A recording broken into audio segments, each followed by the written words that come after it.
Siku hii ni siku ya kihistoria kwetu. Ni siku ya kihistoria kwetu kwa sababu tunaenda kuzindua alama ya ubora kwa Afrika. Jambo hili linaingia kwenye historia sio tu ya Tanzania bali Afrika kwa ujumla. Niwaombe wafanyabiashara na wenye viwanda ambao mmezungumza asubuhi hii, na mimi nimefarijika sana kusikia neno kutoka kwenu.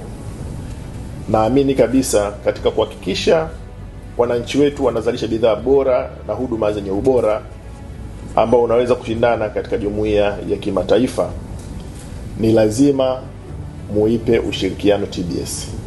Ni lazima mfanye kazi kwa pamoja. Hatushindani. TBS sio polisi.